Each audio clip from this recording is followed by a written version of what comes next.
you are new to my channel, do subscribe it and make sure to hit the bell icon so that you would not miss any of my upcoming videos. Dear students, welcome to the second part of physical quantities and measurement. So आप लोग सोचते होंगे कि आज paper की जगह में अचानक से मैडम बुक के साथ क्यों स्टार्ट कर रहे हैं, बिकॉज ये जो टॉपिक है ना ये डायरेक्टली एक्सपेरिमेंट से रिलेटेड है। तो आई थॉट कि डायरेक्टली मैं एक्सपेरिमेंट ही आप लोगों को समझा दूं, देन मैं आप लोगों को पढ़ाऊंगी directly relative density. So without wasting any time let's get started with the video.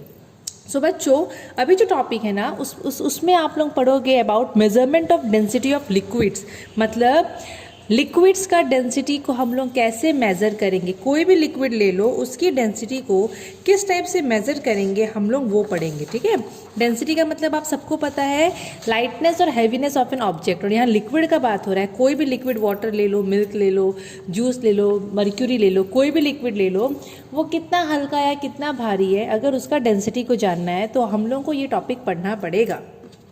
ठीक है, तो उसके लिए ना बच्चों यहाँ पर एक छोटा सा एक्सपेरिमेंट दिया गया है, तो हम लोग सबसे पहले ट्राई करते हैं to understand that experiment. So to understand, और ये एक्सपेरिमेंट जानने के लिए ना सबसे पहले हम लोगों को देखना पड़ेगा कि इसके लिए हम लोगों को क्या क्या चाहिए।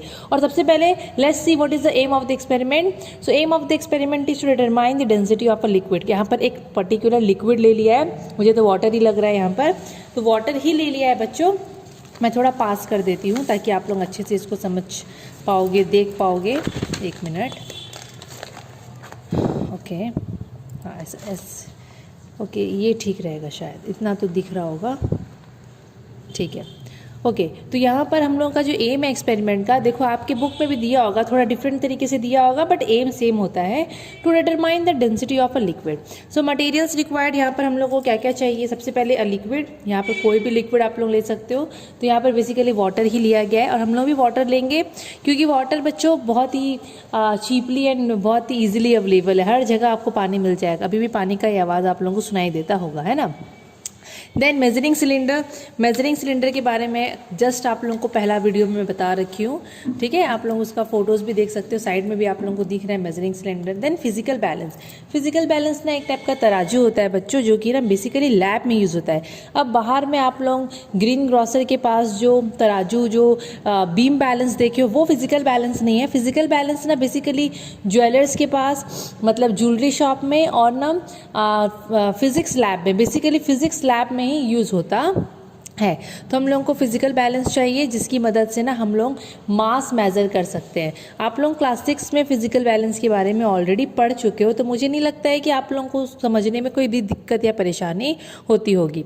देन हम लोग को यहाँ पर करना क्या है, एक्चुअली देखो बच्चों, हम लोग को यहाँ पर लिक्विड का डेंसिटी नापना है। तो सबसे पहले हम लोग को क्या करना है ना, हम लोग को सबसे पहले एम्प्टी सिलेंडर, जैसे कि मेजरिंग सिलेंडर है, ये एकदम खाली सा लेना है और इसको ना, जैसे कि तराजू में आप लोगों को अगर मार्केट जाते हो आलू का वजन नपवाते हो तो आप लोग क्या करवाते हो, तराजू में रखवाते हो। वैसे ही फिजिकल बैलेंस में क्या करोगे, फिजिकल बैलेंस मतलब तराजू ही समझो, उसमें आप लोग ना क्या करोगे, मेजरिंग सिलेंडर का वजन नापोगे। जैसे कि आलू की जगह में सोच लो आप लोग मेजरिंग सिलेंडर रख लो, बस। सबसे पहले हम लोगों को वजन नापना है, मास नापना है, किसका, खाली, एम्प्टी मतलब खाली सिलेंडर का। ठीक है, जो भी आएगा उसको नोट डाउन कर लो, जो भी आएगा उसको नोट डाउन कर लो।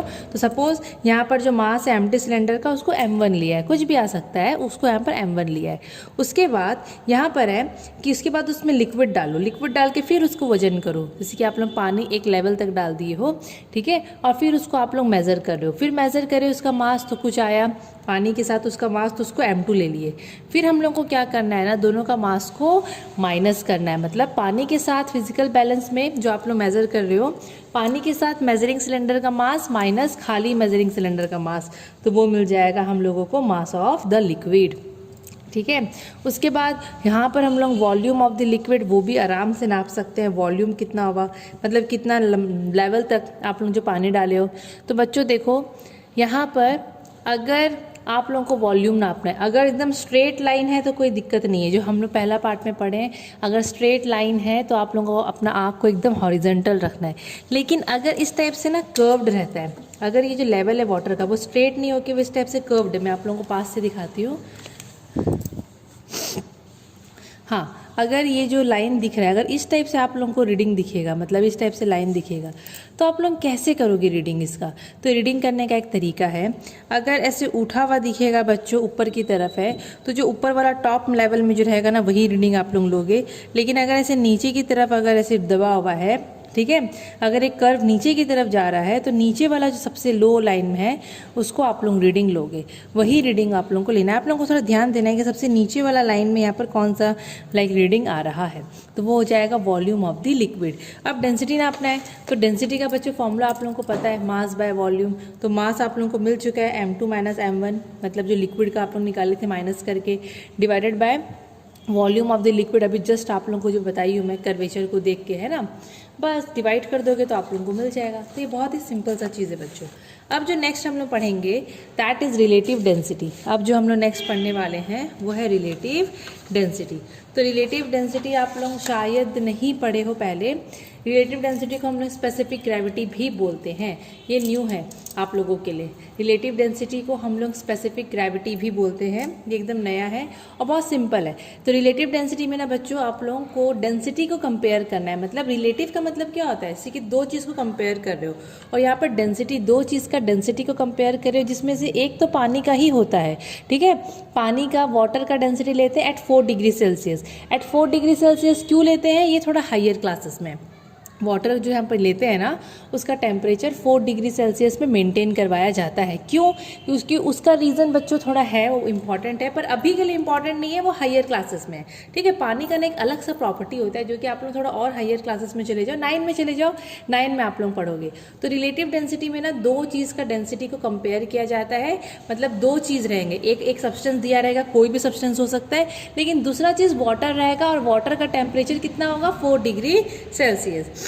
तो रिलेटिव डेंसिटी का यहाँ पर फॉर्मूला आप लोग देख लो, it is the density, ratio of the density of the substance, any substance, given substance, coal हो सकता है, आयरन हो सकता है, मर्क्यूरी हो सकता है, कुछ भी हो सकता है, to the density of water at 4 degree Celsius. और यहाँ पर अगर मैं एक और फार्मूला देखूँ, for equal volume of substance and water, अगर बाई चांस ये दो सब्सटेंस जो हम लोग लिए हैं, दो चीज़, सब्सटेंस और जैसे कि यहाँ पर जो भी सब्सटेंस दिया गया है वो और पानी, सपोज दोनों का वॉल्यूम सेम है, सपोज ये सब्सटेंस का वॉल्यूम और ये पानी का वॉल्यूम, दोनों का वॉल्यूम अगर सेम है, ठीक है, तो यहाँ पर एक और फार्मूला बन सकता है। ध्यान से आप लोग समझने का कोशिश करना मैं जो बोल रही हूँ।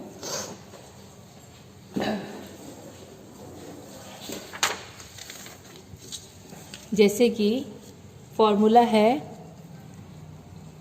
नॉर्मली फॉर्मूला होता है रिलेटिव डेंसिटी, में RD लिख रही हूँ, ठीक है। Relative density is equal to density, मैं एकदम शॉर्ट में जा रही हूँ बच्चों, ठीक है, density of substance divided by density of water at 4 degree Celsius, ठीक है। पूरा मैं नहीं लिख रही हूँ अभी। अगर दोनों का वॉल्यूम सेम है, अगर सेम वॉल्यूम है, फॉर सेम वॉल्यूम, तो अभी क्या कर सकते हैं, एक और फॉर्मूला बना सकते हैं रिलेटिव डेंसिटी का। देखो डेंसिटी का फॉर्मूला क्या होता है, अगर डेंसिटी ऑफ सब्सटेंस का फॉर्मूला लिखूंगी तो मास बाय वॉल्यूम, तो mass of substance by volume of substance मैं लिख सकती हूँ ना, डेंसिटी की जगह में आराम से लिख सकती हूँ, divided by density of water, उसका भी फॉर्मूला यही होगा, mass of water by volume of water. अब यहाँ पर कंडीशन क्या दिया है, सेम वॉल्यूम है, किसका, सब्सटेंस का वॉल्यूम और वाटर का वॉल्यूम सेम है, तो ये दोनों हो गया कैंसिल। क्या बचा, mass of substance by mass of water. तो आप लोग देखना आपके बुक में भी एक और फार्मूला दिया रहेगा जो कि आप लोग को अच्छे से यहाँ दिखता होगा, mass of substance by mass of water at 4 degree Celsius. तो रिलेटिव डेंसिटी का ये एक और फार्मूला है, डेंसिटी से रिलेटेड भी है और मास से भी है। अब एक बहुत इंपॉर्टेंट चीज़ आता है इसका, यूनिट। जैसे कि मास का यूनिट होता है kg, ठीक है, डेंसिटी का ऑलरेडी आप लोगों को पता है, वॉल्यूम का आपको पता है। रिलेटिव डेंसिटी का क्या होता है, रिलेटिव डेंसिटी का यूनिट क्या होता है, तो रिलेटिव डेंसिटी का जो यूनिट होता है वो कुछ नहीं होता है। क्यों नहीं होता है, आप लोग कोई भी फॉर्मूला को देख लो, सपोज इसी को देख लो, यहाँ पर भी मास है, ऊपर में नीचे भी मास है। अगर ऊपर वाले मास का मैं यूनिट लिखूंगी ग्राम, नीचे वाले का भी ग्राम लिखूंगी, तो ग्राम ग्राम कैंसिल हो जाएगा, है ना। अगर मैं ये वाले फॉर्मूला से यूनिट खोजूँ relative density is equal to density of substance by density of water at 4 degree Celsius. Density का फॉर्मूला होता है ग्राम बाय सेंटीमीटर, मतलब डेंसिटी का यूनिट होता है ग्राम बाय सेंटीमीटर क्यूब। यहाँ भी ग्राम बाय सेंटीमीटर क्यूब, ऊपर नीचे सेम यूनिट आ रहा है, दोनों कैंसिल हो जाएंगे। तो रिलेटिव डेंसिटी का बच्चों कोई भी यूनिट नहीं होता, क्योंकि ऊपर नीचे सेम फिजिकल क्वांटिटीज होते हैं। सेम फिजिकल क्वांटिटी, ऊपर भी मास नीचे भी मास, ऊपर भी डेंसिटी नीचे भी डेंसिटी, तो फिजिकल क्वांटिटीज ऊपर नीचे सेम है, दोनों कैंसिल आउट हो जाते हैं।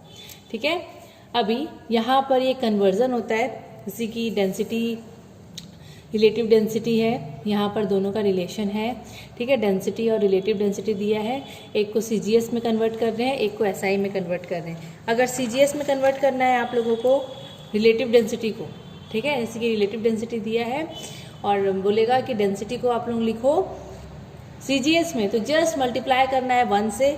और अगर रिलेटिव डेंसिटी दिया है और बोल रहा है कैलकुलेट करो डेंसिटी किसमें, SI यूनिट में, जो कि ये होता है kg बाय मीटर क्यूब, तो आप लोगों को 1000 इंटू करना है। मैं वापस से बता रही हूँ, सपोज क्वेश्चन में रिलेटिव डेंसिटी एक सब्सटेंस का दे दिया है और बोल रहा है डेंसिटी निकालो CGS यूनिट में, तो आपको मल्टीप्लाई करना है 1, मतलब वही आंसर आएगा। और अगर बोलेगा रिलेटिव डेंसिटी दे के डेंसिटी लिखो SI यूनिट में, तो आपको 1000 इंटू करना है। बहुत सिंपल सा चीज़ है।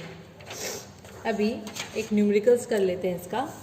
जैसे कि क्वेश्चन दिया है, child finds the mass of an iron nail to be 7 gram. एक बच्चा है जिसको आयरन नेल का वजन 7 ग्राम लगा, मतलब वजन आयरन नेल का 7 ग्राम दिया है, मतलब मास दे दिया आयरन नेल का 7 ग्राम। तो हमने यहाँ पर मेंशन कर लिए 7 ग्राम आयरन का क्या है, मास है। ही देन टेक्स 10 सच आइडेंटिकल नेल्स, आइडेंटिकल मतलब एक जैसे, वो ऐसे ही सेम 10 ठो आयरन के नेल्स ले लिया and gently place them into a eureka can filled with water. Eureka can में उनको वो प्लेस कर दिया जो कि पूरा पानी से भरती था। अब आप लोग याद करो, यूरेका कैन में अगर नेल डालेंगे तो पानी डिस्प्लेस करेगा, पानी नीचे की ओर गिरेगा। The water overflows and is collected in a measuring cylinder. The reading noted down from the measuring cylinder is 9 ml। मतलब जब वो इतना सारा कील डाल दिया तो मेजरिंग सिलेंडर में जो रीडिंग आया वो 9 ml आया, इतने सारे कील डालने के बाद। अब बोल रहा है कि डेंसिटी बताओ आयरन नेल का, density of the iron nail. एक आयरन नेल का डेंसिटी यहाँ पर मांग रहा है, तो यहाँ पर हम लोग कैसे निकालेंगे। सबसे पहले बच्चों क्वेश्चन को ध्यान से पढ़ना और जो जो गिवन है उसको यहाँ पर लिखना। तो मास आयरन नेल दे दिया था, volume of 10 iron nail, 10 iron nail का वॉल्यूम कितना होगा। हम लोग जब आयरन नेल को डाले थे यूरेका कैन में तो वो डिस्प्लेस किया था पानी को, और पानी को जब वो डिस्प्लेस किया, पानी जब नीचे गिरा मेजरिंग सिलेंडर में तो 9 ml आया था। तो बस वॉल्यूम 10 आयरन नेल का कितना होगा, 9 ml होगा। कितना होगा, 9 ml होगा। तो एक आयरन नेल का कितना होगा, 9/10। ध्यान से देखो, अगर ध्यान से देखना बच्चों, अगर 10 आयरन नेल का वॉल्यूम, मैथ्स वाला यूनिटरी मैथड ये वाला, ठीक है। अगर वॉल्यूम 10 आयरन नेल का 9 ml है तो एक आयरन नेल का कितना होगा, 9/10 होगा कि नहीं होगा। याद करो, क्लास 6 में पढ़े हो यूनिटरी मैथड, सेम चीज़ यहाँ पर है, मतलब 0.9। ठीक है, अभी वॉल्यूम हम लोग को मिल गया। अब डेंसिटी निकालेंगे, तो डेंसिटी का फॉर्मूला क्या होता है, मास बाय वॉल्यूम।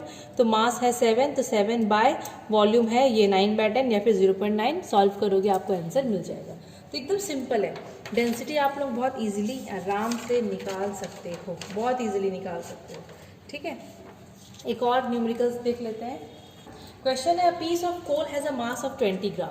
एक कोल का पीस है, कोयला का पीस है, जिसका मास दे दिया है 20 ग्राम, कितना, 20 ग्राम।